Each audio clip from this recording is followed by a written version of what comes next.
warahmatullahi wabarakatuh.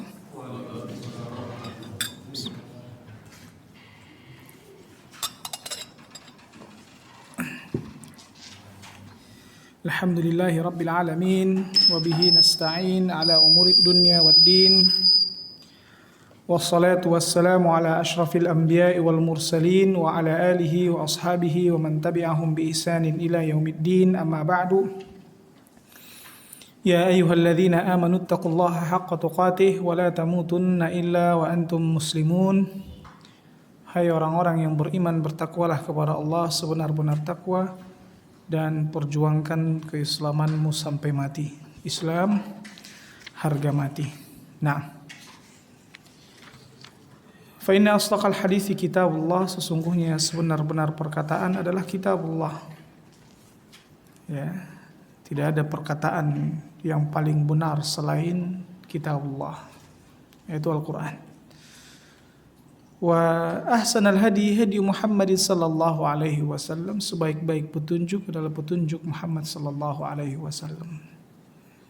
Jadi yang membimbing kita ya, untuk mengarungi perjalanan kehidupan ini, yaitu petunjuk Nabi SAW. Ia mengatakan A, kita ikuti A. Ia mengatakan B, kita ikuti B. Yang mengaku cinta kepada Allah, Allah katakan, Qul in kuntum tuhibbunallah. Katakan jika kalian cinta kepada Allah, fattabi'uni, maka ikuti aku. Yaitu siapa? Nabi. Fattabi'uni yuhibbukumullah, maka Allah akan mencintai kalian. Jadi syarat seseorang mendapatkan kecintaan dari Allah Subhanahu wa taala adalah dengan mengikuti Nabi sallallahu alaihi wasallam. Makanya kita para ulama penuh dengan sunnah-sunnah Nabi SAW. Yaitu apa? Petunjuk-petunjuk Nabi SAW. Makanya ahlu sunnah adalah orang yang sangat bersemangat mengamalkan sunnah. Ya. Jika mereka mengetahui ini sunnah Nabi, mereka berusaha mengamalkan. Sebahagian ada orang yang mereka ini sunnah, cuma sunnah. Sering dengar nggak? Kan cuma sunnah. Itu berarti bukan ahlu sunnah. Ucapan seperti itu atau ada di dalam diri seseorang, ya, ada di dalam keyakinan seseorang, cuma sunnah, atau menyepelekan sunnah Nabi SAW.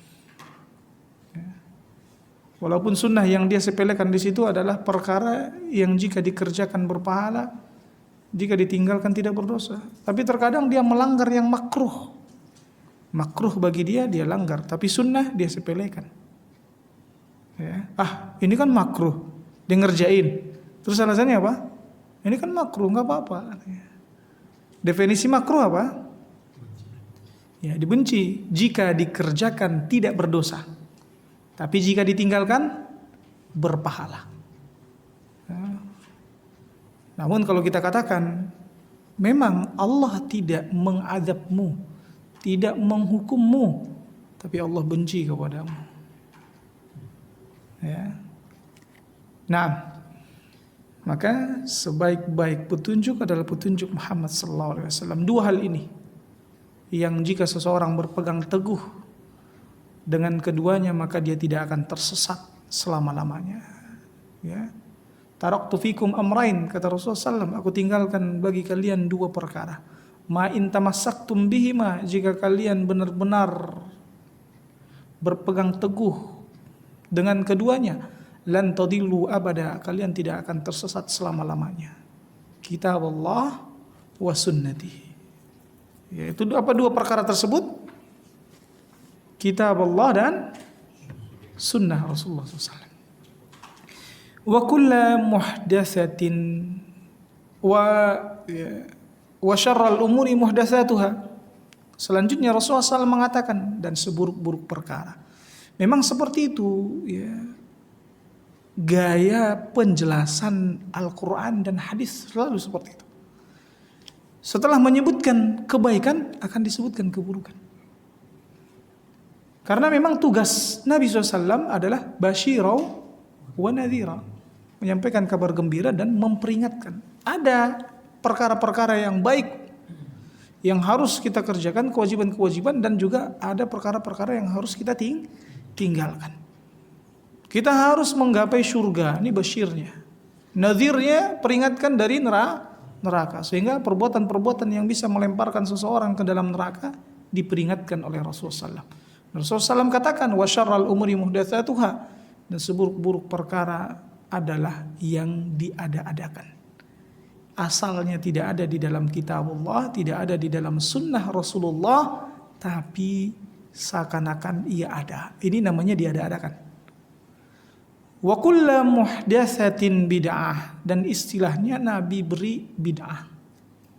Ya, jadi kita harus adil dalam menyikapi istilah bid'ah ini. Itu adalah istilah yang diberikan oleh Rasulullah SAW, kita harus yakini. Makanya tidak ada satupun ulama yang tidak berbicara perkara bid'ah. Semua pasti berbicara perkara bid'ah. Tapi tidak boleh kita berlebih-lebihan, sedikit-sedikit bid'ah, sedikit-sedikit bid'ah. Tidak boleh. Tidak boleh juga menyepelekan, seakan-akan alergi kalau dengar bid'ah. Ini orang gak suka bid'ah-bid'ah ini. Padahal Nabi SAW yang memberikan istilah tersebut. Atau dia ganti, enggak kurang hikmah kalau ngomong bid'ah kurang hikmah, sehingga dia ganti tidak sunnah. Ya, kalau memang bahasa tidak sunnah lebih bagus, maka Nabi akan mengatakan wa kullu muhdatsatin ghairu sunnah. Tapi Nabi SAW memberikan istilah yang memang istilah sesuatu perkara yang harus dihindarkan itu, memang Nabi SAW selalu memberi istilah yang buruk agar kita hindarkan. Orang dengernya aja udah ngeri gitu. Pezina itu kan bahasa berzina, nah, biar orang ninggalin. Tidak diganti dengan bahasa yang halus. Ya. Wa kullu bid'atin dhalalah, dan setiap kebid'ahan sesat. Karena memang di awal tadi Nabi SAW katakan seburuk-buruk perkara. Di awal hadisnya kan begitu. Wa kullu dhalalatin finnar, dan setiap kesesatan di neraka. Ini yang kadang dia nuduh bid'ah, ini berarti neraka dong. Ya. Sama seperti orang yang melakukan kemaksiatan diancam neraka, Pak. Tapi apakah akan benar-benar kita memastikan orang tersebut masuk neraka? Itu di tangan Allah. Tapi Rasulullah mengatakan orang tersebut terancam masuk neraka. Ya. Yang melakukan kebid'ahan pun begitu, terancam masuk neraka. Ya. Tapi bisa jadi Allah ampunkan sehingga dia langsung masuk surga. Ya. Bisa jadi perkara-perkara yang dia mungkin tidak ketahui, dia melakukannya karena atas dasar kebodohan dan lain halnya. Yang melakukan kemaksiatan pun demikian, dan kebid'ahan itu bertingkat-tingkat. Ya, ada yang dia sampai kekufuran, ada yang dia dosa besar. Nah, ya, kita lanjutkan pembacaan kitab At-Tadhkirah yang ditulis oleh Al-Imam Al-Qurtubi, Imam Syamsuddin Al-Qurtubi rahimahullahu ta'ala, yang sekarang kita masuk di halaman 25, Pak ya. Nah, si cerdik dan si tolol. Ya. Nabi SAW bersabda, al-kayyisu man dana nafsahu. Di sini kalau kemarin kan sudah kita sampaikan ya, di sini mindani nafsihi, ini salah ya. Yang sahih adalah mandana nafsahu. Ya, orang cerdik adalah orang yang menaklukkan dirinya. Al-kayyisu mandana, dana nafsahu, dana, makanya dunia. Dunia itu dari dana, daniun, yaitu mengkerdilkan, merendahkan, menaklukkan. Ya. Jadi dunia itu memang sesuatu yang rendah. Jadi barang siapa yang mengkerdilkan, merendahkan jiwanya, maka dialah yang cerdik. Ya. Barang siapa yang bisa menaklukkan jiwanya, dialah yang cerdik. Karena jiwa ini dia cenderung membawa kepada hawa nafsu. Ya, cenderung membawa kepada hawa nafsu. Sehingga kita harus taklukkan. Dan milih apa, Pak? Milih akal. Akal cenderung membawa kita kepada ketaatan. Ya, Kalau kita baca hadis Nabi atau ayat Allah, baru kita pakai akal kita. Ya. Wah, ini perintahnya begini, perintahnya begitu, saya harus kerjakan. Tapi kadang nanti hawa nafsu. Kamu kalau ngerjain, orang belum banyak loh yang ngerjakan. Kamu nanti beda sendiri. Kamu memang mau. Nah, ini hawa nafsu datang. Nanti kamu dicela. Nanti kamu diginikan. Nanti kamu datang penentangan, datang ini. Kamu memangnya udah siap? Nah, ini hawa nafsu begitu, Pak. Makanya awal-awalnya biasanya apa, Pak? Ketika awal-awal antum, bapak-bapak ini berusaha ya, untuk benar-benar maksimal mengamalkan sunnah, ada nggak penentangan? Ada pasti, Pak. Di mana saja ada. Terkadang yang istri lah, yang orang tua lah, yang inilah. Tapi kita wajib menjelaskannya dengan hikmah.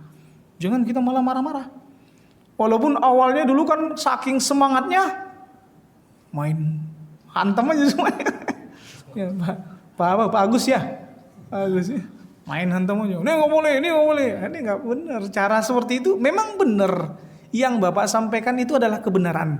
Tapi cara menyampaikannya tidak benar.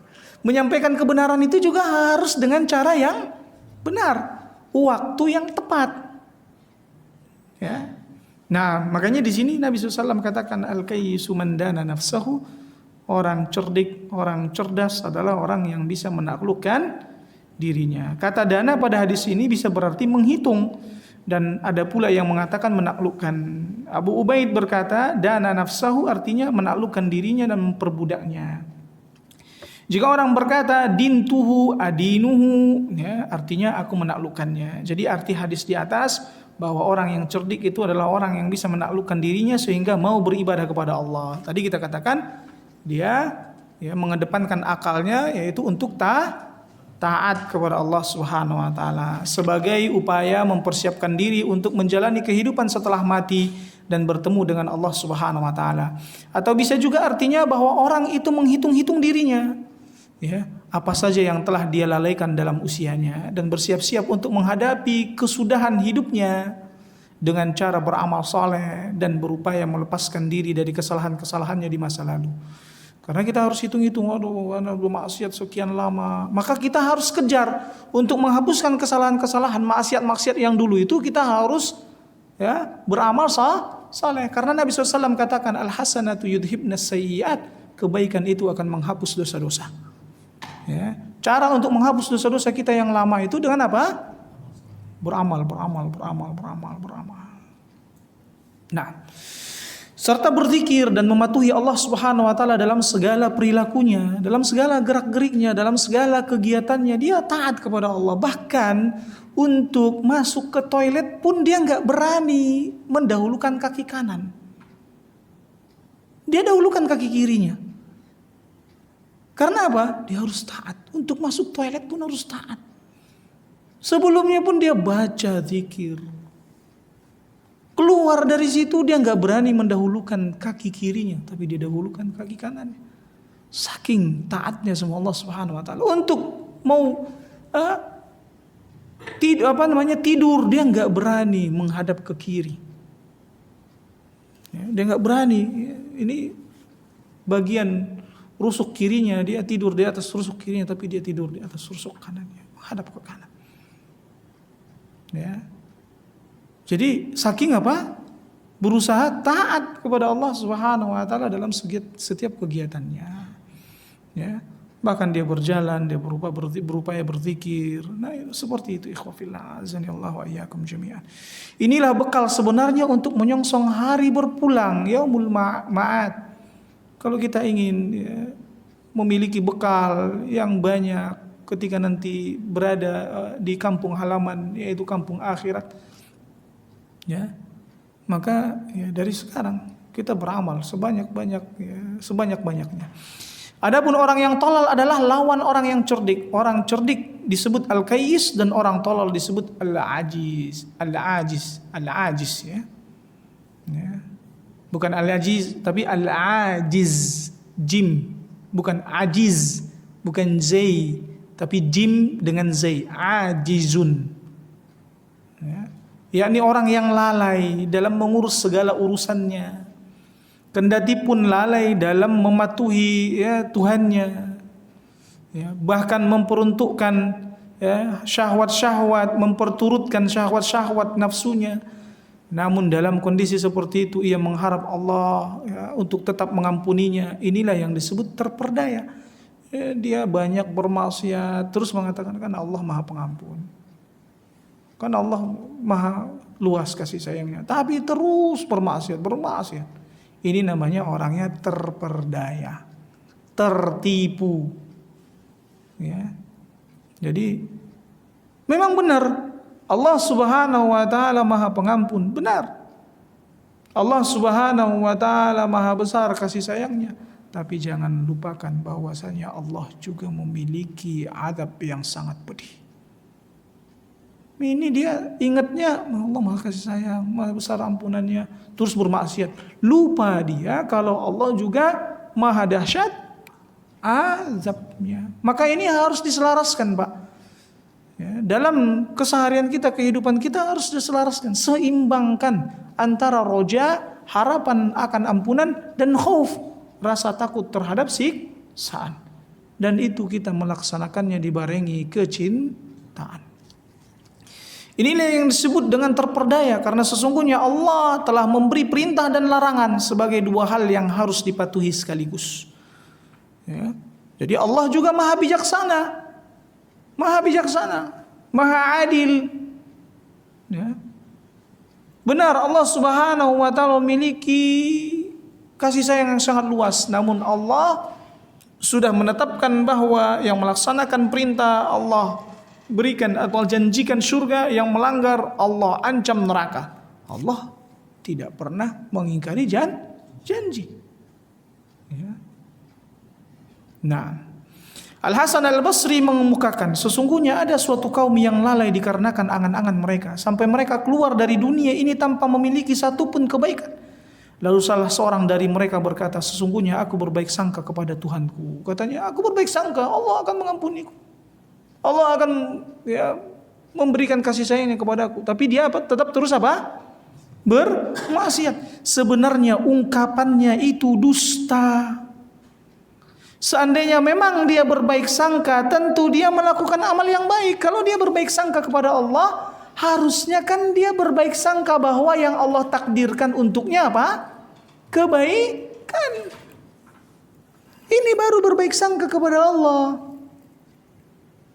Aku berbaik sangka kepada Allah katanya, tapi dia tetap terus bermaksiat. Kalaulah dia memang benar berbaik sangka kepada Allah, harusnya dia beramal, berbuat baik. Wah, ini yang Allah takdirkan kepada aku. Ini kebaikan yang Allah takdirkan. Ada niat pengen berbuat buruk, kemaksiatan? Tidak, bukan ini yang Allah takdirkan, tapi kebaikan. Ya. Atau terlanjur dia melakukan kemaksiatan, yang Allah takdirkan saya langsung harus bertobat. Astagfirullah. Langsung dia bertobat, langsung dia menyesali perbuatannya, dan tidak ada sedikit pun keinginan untuk mengulangi dosa tersebut. Benar-benar menyesalinya dan dia tinggalkan kemaksiatan tersebut. Nah itu. Selanjutnya Al-Hasan membacakan firman Allah Subhanahu wa taala, "Wa dzalikum dhannukumul ladzi dhanantum bi rabbikum ardaakum fa asbahtum minal khasirin." Dan yang demikian itu adalah persangkaan kalian yang telah kalian sangkakan terhadap Rabb kalian. Prasangka itu telah membinasakan kalian, maka jadilah kalian termasuk orang-orang yang merugi. Persangkaan seperti itu, persangkaan buruk. Dia tetap terus bermaksiat, tapi dia mengatakan Allah kan Maha Pengampun, Allah kan Maha Pengasih, Allah kan Maha besar luas kasih sayangnya. Sa'id bin Jabir menjelaskan yang disebut terperdaya dengan Allah, maksudnya bahwa seseorang terus-menerus melakukan maksiat tapi mengharap ampunan dari Allah. Tidak ada sedikit pun penyesalan. Orang yang mengharapkan ampunan itu harusnya nyesal. Harusnya apa? Nyesal. Nah, Mengenai hal ini Baqiyah bin Al-Walid bercerita Abu Umair As-Suri pernah menulis kepada salah seorang saudaranya, amma ba'du, sesungguhnya kamu telah mengangan-angankan dunia dengan berharap usiamu panjang dan menginginkan Allah Subhanahu wa taala memberimu segala cita-cita dengan perbuatanmu yang buruk. Sebenarnya kamu hanyalah menempa besi yang dingin. Gimana coba nempa besi yang dingin? Susah. Harus panas dulu baru bisa diolah, baru bisa dibentuk. Ya. Wassalam katanya. Ya. Ini suratnya, surat menasihati ya, saudara muslim. Ya. Orang-orang yang lalai dengan kemaksiatannya, kamu berharap ya, ampunan Allah. Kan yang penting tetap muslim Ustaz katanya. Bapak gak sholat, yang penting kan muslim Ustaz. Ya. Sering kita dapati seperti ini orang-orang awam. Pemikiran murji'ah. Terlalu besar harapannya kepada Allah, lupa ancaman Allah. Dia tidak takut. Ya. Makanya kenapa dikatakan orang itu tertipu. Sering itu dulu ya, kecil bahagia kan, muda poya-poya, mati masuk surga katanya. Pernah dulu apa itu? Bahasa apa lagu atau apa tuh? Gak ingat saya. Dulu masa-masa masih SD itu kayaknya masyhur banget. Benar nggak? Apa itu gimana liriknya? Udah lupa saya. Jadi pengennya dia itu kalau selama dia hidup itu sukanya aja bebas, free. Tapi kalau nanti pengen masuk surga juga. Kalau sudah bebas di dunia, di akhirat akan terkekang, akan diadab. Orang yang terkekang di dunia, maka di akhirat bebas. Ya. Maksudnya gimana Ustaz? Dia terkekang dengan banyak aturan. Dia harus melaksanakan ini, harus mengikuti peraturan ini. Ya. Makanya Nabi SAW katakan, ad-dunya sijnul mu'min. Dunia penjara bagi orang beriman. Wa jannatul kafir. Surga bagi orang-orang kafir. Maknanya apa? Bagi orang beriman, dunia ini banyak aturan seperti di penjara. Dia nggak boleh harus di penjara jam sekian baru boleh keluar, nggak boleh jalan-jalan, nikmati itu nggak boleh ini. Banyak banget. Ya, dia harus ngikutin ini, harus jam sekian harus begini, harus begitu. Dia seperti di penjara. Di dunia ini bagi orang mukmin seperti di penjara. Tapi dia nikmatin. Kenapa? Karena dia tahu kalau dia sudah bebas, free dia. Ya, maka dia akan mendapatkan kenikmatan. Beda dengan orang-orang kafir, jannah, surga, ini free. Makanya kenapa mereka itu selalu menggaung-gaungkan kebebasan. Kebebasan berbicara, kebebasan hak. Kebebasan macam-macam, semua kebebasan. Hak asasi manusia, persamaan gender. Semua. Islam tuh tidak boleh bebas bicara, Pak. Nabi SAW katakan, amsik alaika lisanak, amsik alaika hada. Ya. Pegang lisanmu ini. Dan Nabi SAW juga mengatakan, man somata naja, barang siapa yang diam, dia selamat. Jangan banyak ngomong kita. Kalau bukan kita ahlinya dalam perkara agama, jangan kita berbicara. Karena bahaya. Ini sekarang semua orang pengen komentari masalah agama. Bebas. Bebas berbuat, bebas beri. Ini orang kafir yang begitu, Pak. Kemudian apa? Ya, traveling. Pengennya semua traveling aja, pengennya. Hunting kuliner, pengennya begitu. Makanya lihat, yang isinya seperti ini sebenarnya awalnya orang-orang kafir, Pak. Channel-channel seperti itu, hunting kuliner, traveling, itu semua yang diisi orang-orang kafir. Boleh kita makan enak, boleh kita jalan-jalan, tapi perhatikan, bukan terus-terusan itu aja kerja kita. Tugas kita itu ibadah. Ya. Kalau merasa sudah seakan-akan bebas, hati-hati. Jangan-jangan di neraka nanti ada kamu yang dikekang. Makanya Abdurrahman bin Auf ketika dihadapkan di depannya makanan-makanan enak, nangis. Dia menangis. Ya. Ketika ditanya, kenapa? Apa kurang enak makanan ini? Kenapa kamu menangis? Dia mengatakan, aku khawatir kenikmatan sekarang yang ada di depanku ini adalah sesuatu yang disegerakan oleh Allah Subhanahu wa taala sehingga menghalangiku untuk mendapatkan kenikmatan di akhirat. Karena apa? Kenikmatan yang Bapak dapatkan, yang kita dapatkan semua itu ya, adalah sesuatu yang Allah segerakan di dunia. Ya. Ada nanti imbas dari pahala dari ketaatan kita, kebaikan-kebaikan kita, diberikan sebahagiannya itu disegerakan di dunia. Padahal kita kan pengennya itu nanti di surga, simpen. Selalu aja terus antum. Terkadang banyak orang malah mengeluhkan, "Ana udah capek ini, gimana kok kayaknya susah-susah terus hidup." Jalani ikhwah, jalani, ini amati. Di sini sementara. Kampung halaman kita ada di akhirat. Ya. Maka ketika kita lebih mengekang diri kita untuk taat, maka sebesar itu pula nanti kebebasan yang kita akan dapatkan, bahkan lebih-lebih di akhirat. Jadi jangan sampai kita ini apa ya Pak ya, terbuai dengan propaganda atau doktrin-doktrin orang-orang kafir. Ya. Permasalahan-permasalahan yang berkaitan dengan apa? Kebebasan. Allah musta'an. Itu orang kafir, Pak. Mereka yang biarkan mereka bersenang-senang, ya karena mereka di sini aja bisa bersenang-senang, di akhirat diadab. Dan sebentar sekali mereka senang-senang itu. Ya. Makanya kan yang dilarang-larang itu sebenarnya enak-enak semua tuh Pak. Minum khamar, enak-enak itu. Ya.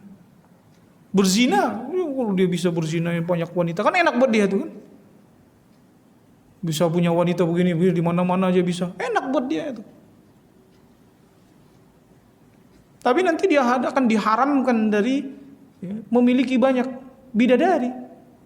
Yang minum khamar di dunia diharamkan minum khamar di akhirat. Minum khamar di akhirat. Masya Allah. Khamar disebutkan oleh Allah Subhanahu wa taala yusqawna min rahiqim makhtum. Mereka diberi minum khamar-khamar yang disegel. Antum tahu khamar itu kalau udah disegel lama dia kualitasnya tambah jos nggak kata mereka? Tambah mahal. Nah itu ada nanti di surga. Ar-rahiqum makhtum. Khamar arak yang disegel. Yang udah lama. Sehingga tambah lama arak itu katanya kalau tambah lama tambah mantap ya. Tambah mantap. Bedanya khamar di dunia ini menghilangkan akal. Dia fly, tapi fly-nya itu buat dia apa? Hilang akalnya sehingga dia melakukan perbuatan-perbuatan anak-anak, perbuatan orang-orang gila. Adapun di surga nanti ketika dia minumnya nikmat fly, tapi tetap sadar, tidak memabukkan. Ya. Pilih mana? Sekarang apa nanti? Bentar lagi kok, tahan. Ya. Sekarang jangan melihat perempuan-perempuan, tahan biar nanti bisa melihat banyak bidadari. Seberapa banyak kita menahan untuk melihat wanita-wanita haram di sini, sebegitu banyak nantinya kita akan diberikan kenikmatan melihat keindahan para bidadari. Ya. Maka ya sabar. Dunia ini memang tempatnya untuk bersabar. Nah, ada pertanyaan?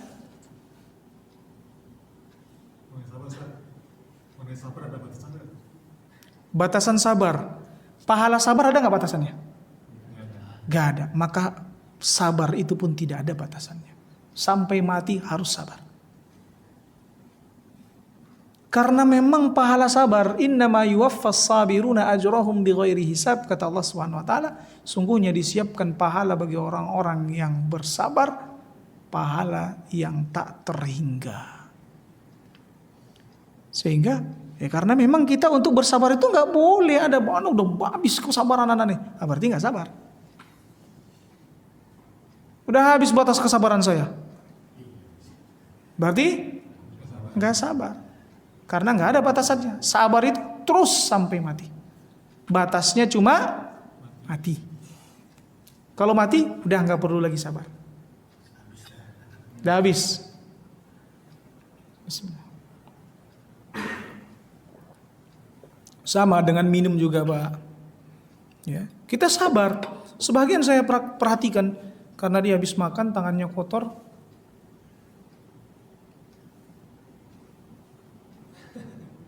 Benar? Lebih takut dia mengotori gelas dibandingkan mengotori hatinya. Apa salahnya begini antum? Walaupun kotor, pegang. Setelah itu buang atau setelah itu cuci. Kalau yang minuman gelas seperti itu, buang. Takut dia mengotori gelas. Allahu Akbar. Minum pakai tangan kananmu. Rasulullah SAW perintahkan minum pakai tangan kanan. Tidak ada dengan dua tangan. Ya. Sampai saking perhatiannya dia, aturan begitu pun benar-benar. Apalagi gorengan, cabai. Allahu Akbar. Jangan, nggak boleh nunjuk, nggak boleh nunjuk. Ini nasihat umum semuanya. Nah, ya, Anda nggak tahu di antara antum siapapun yang mengalukakan itu, tapi ini nasihat buat kita semua. Ya. Pegang gorengannya, taruh di sini cabenya, bisa Pak? Taruh sini selipin. Makan lebih berseni. Lebih berseni. Ya. Itu karena saking takutnya kita kepada Allah. Sehingga untuk melaksanakan ketaatan-ketaatan itu kita harus benar-benar perhatian. Benar, Anda jangankan orang awam, kadang ustaz perhatikan kurang perhatian dengan minum tadi itu. Minum, masih ada sebagian ustaz seperti itu. Ya, itu kekurangan dia. Bukan berarti saya katakan jangan ambil ilmunya. Ini kekurangan si ustaz. Ada aib. Setiap ustaz pasti punya aib. Saya juga punya aib.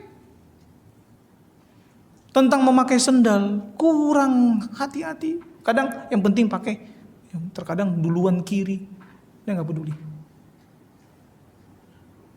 Karena lebih mudah kiri, dia duluin pakai kiri. Ya. Semua itu nanti akan tercatat sebagai pelanggaran. Tercatat sebagai meremehkan syariat-syariat atau perintah-perintah Allah Subhanahu wa taala dan Rasulnya.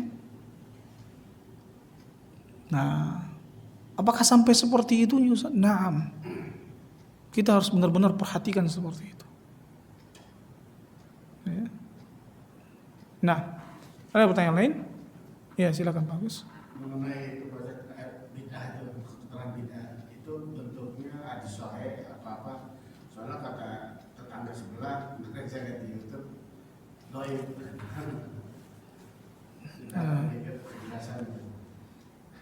Mukadimah atau maksudnya? Nah, ini saya nggak bawa HP-nya. Tapi itu ada di dalam Sahih Muslim. Sahih Muslim dhaif. Masya Allah.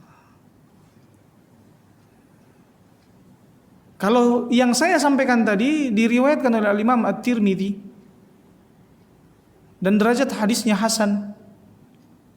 Ada riwayat yang lain, iyyakum wa muhdatsatil umur fa inna kulla muhdatsatin bid'ah. Ya. Jauhilah oleh kalian perkara-perkara yang baru karena setiap perkara yang baru itu bid'ah, wa kullu dhalalatin finnar, dan setiap kesesatan ada di neraka. Ini riwayat Muslim.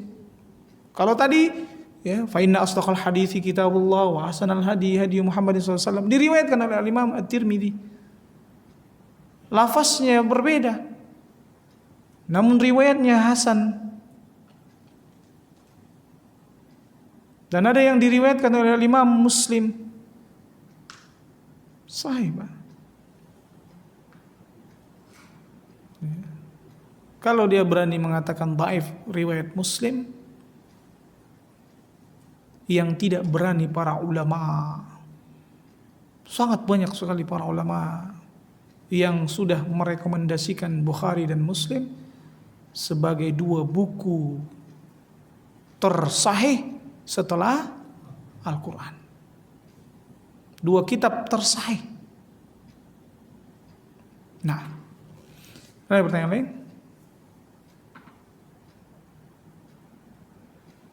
Berapa menit lagi? Masih lama? Oh, 13 menit lagi. Tapi masuk kepada hal-hal yang mengingatkan mati dan akhirat serta menyebabkan zuhud terhadap dunia. Zuhud terhadap dunia bukan berarti nggak kerja, Pak, ya. Zuhud terhadap dunia adalah tidak mengedepankan dunia. Ya. Walaupun dia bekerja, mencari maisha, berniaga, tapi itu bukan tujuan dia.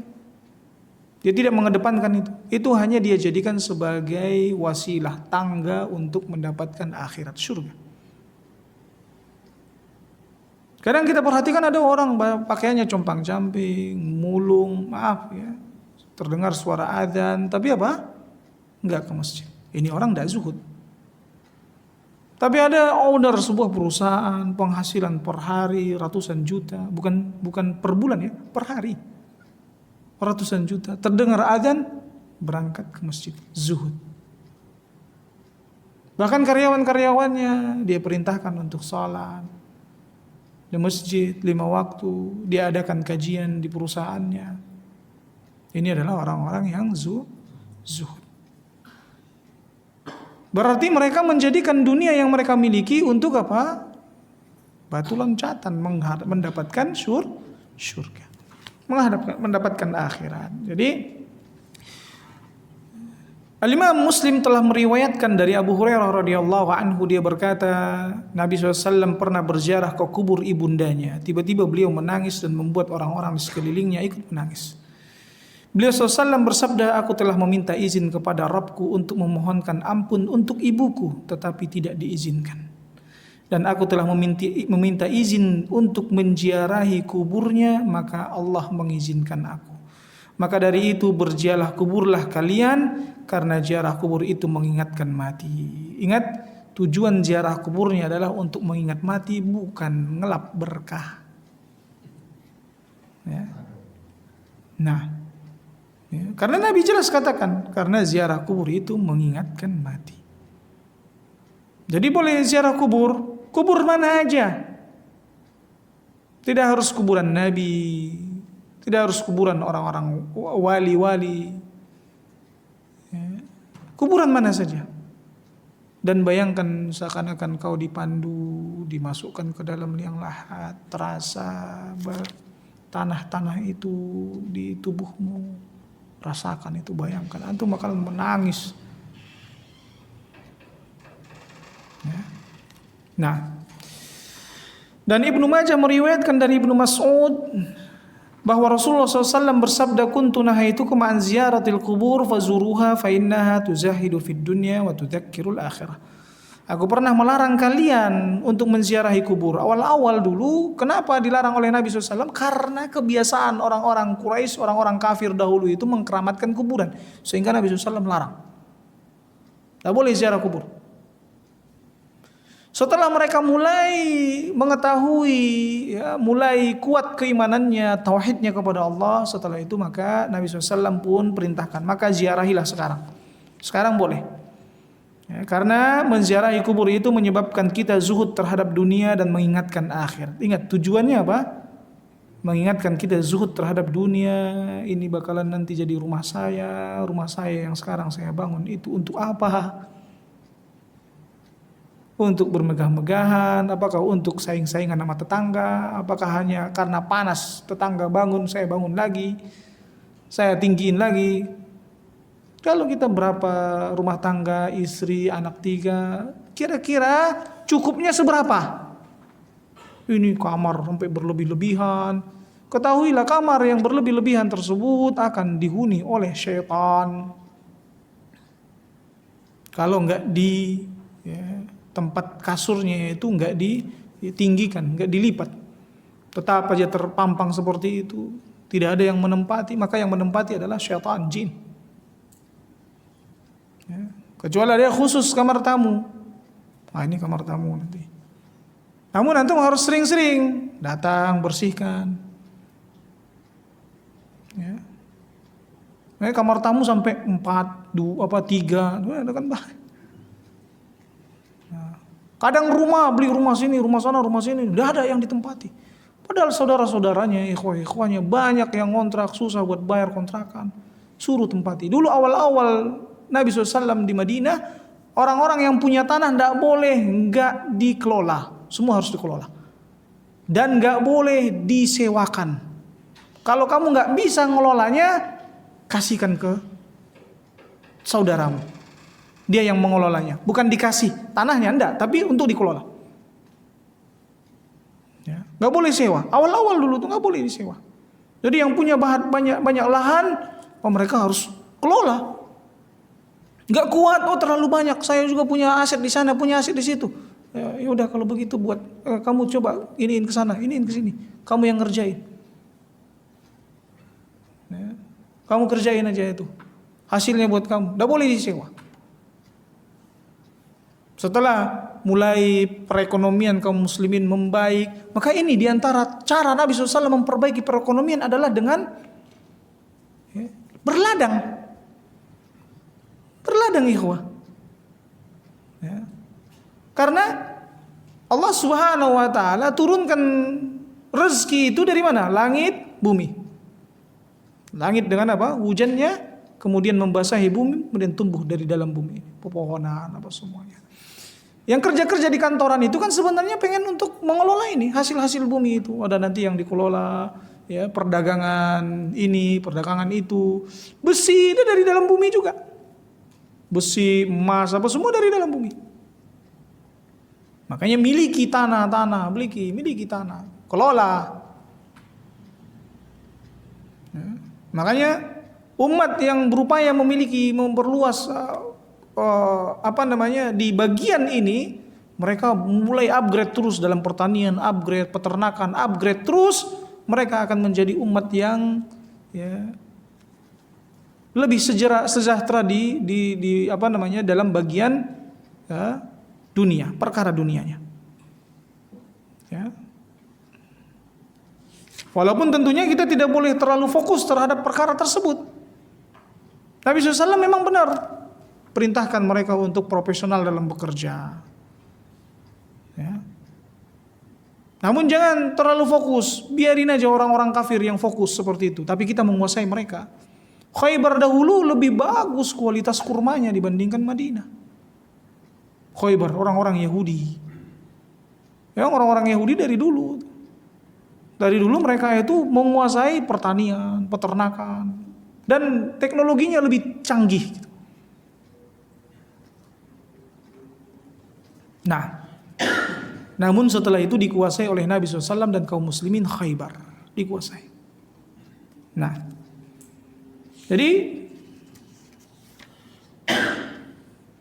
hukum ziarah kubur bagi lelaki dan perempuan, menurut kesepakatan para ulama, ziarah kubur bagi lelaki hukumnya sunnah, adapun bagi kaum wanita hukumnya diperselisihkan. Bagi para remaja putri keluar ke kuburan adalah haram, sedangkan bagi para wanita tua mereka diperbolehkan keluar ke kuburan dan mubah hukumnya. Manakala keluarnya terpisah dari kaum lelaki tanpa ada perselisihan pendapat mengenai dibolehkannya dalam hal ini, insyaallah taala. Jadi kalau datang yang muda-muda juga ada laki-laki di situ, haram. Perempuan-perempuan yang muda-muda. Tapi kalau tidak ada sama sekali di situ laki-laki, maka boleh. Perempuan yang muda-muda. Tapi kalau ada situ laki-laki, perempuan yang tua boleh. Paham? Nah, dengan demikian maka sabda Nabi SAW, ziarahilah kubur adalah bersifat umum. Adapun mengenai tempat dan waktu, karena ada hadis Nabi SAW yang menyebutkan tentang dilaknatnya para zairatil kubur, dilaknat para wanita-wanita yang menziarahi kubur. Yaitu jika dia menziarahi kubur menimbulkan fitnah. Orang datang ke kuburan pengen mengingat mati lewat cewek cantik. lupa ingat mati. Nah, sekarang ingat perempuan. Ya kan? Nyampur di situ. Tapi kalau tidak ada sama sekali laki-laki di situ, silahkan wanita-wanita muda. Nah, ziarah kubur adalah bersifat umum. Adapun mengenai tempat dan waktu yang dikhawatirkan timbul fitnah dikarenakan berkumpulnya kaum lelaki dengan kaum wanita, maka hukumnya tetap tidak boleh dan tidak halal. Yakni manakala seorang lelaki keluar ke kuburan untuk mendapatkan pelajaran, tiba-tiba melihat seorang wanita lalu dia pun tergoda sehingga terjadi fitnah, atau sebaliknya, maka masing-masing lelaki dan wanita itu mendapat pahala dan sekaligus dosa. Hal ini jelas. Wallahu a'lam. Itu tadi yang sudah kita sebutkan. Ya, niatnya pengen ngambil pelajaran dari tadi, bukan belajar kayak gini ya, pelajaran dari orang-orang yang sudah mati, yang sudah dikubur. Sebagian ulama berpendapat bahwa kutukan Nabi SAW terhadap para wanita yang menziarahi kubur terjadi sebelum ada rukhsah, karena ada hadis Nabi SAW ya tentang la'anallahu zairatil kubur, Allah melaknat ya para wanita yang menziarahi kubur. Nah ini laknatnya ini dulu saat masih dilarang, sebelum ya ada rukhsah, keringanan berziarah kubur. Adapun setelah beliau memberi rukhsah, maka Nabi katakan kuntu nahaitukum an ziyaratil kubur fazuruha. Dulu saya larang kalian untuk ziarah kubur, sekarang ziarahilah. Maka kaum lelaki dan kaum wanita pun masuk ke wilayah pekuburan, tapi apa yang telah kami sebutkan terdahulu adalah yang benar. Wallahu a'lam. Yang terdahulu adalah apa? Tentang harus ya, yang wanita muda dia datang kalau tidak ada lelaki. Nah, dan diriwayatkan dari Ali bin Abi Thalib radhiyallahu anhu bahwa dia pernah keluar ke kuburan. Setelah dekat dari kuburan maka dia berkata, "Hai ahli kubur, beritahu kami tentang keadaan kalian, atau kami yang memberitahu kabar kepada kalian. Adapun kabar dari kami bahwa hartamu telah dibagi-bagi, istri-istrimu telah menikah lagi, tempat-tempat tinggalmu telah dihuni oleh orang-orang lain." Nah, ini kabar. Kalian pengen saya kasih kabar kepada kalian tentang harta-harta kalian? Harta-hartamu telah dibagi-bagi. Pengen dikasih kabar kalian tentang istri-istri kalian? Istri-istri kalian sudah menikah lagi.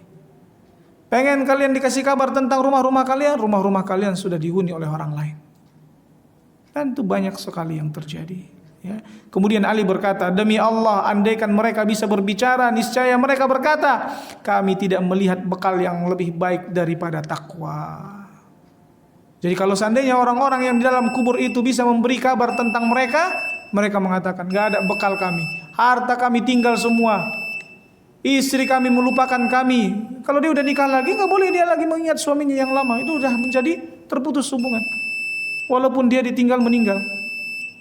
Sekarang yang perlu dia taati adalah suaminya yang sekarang.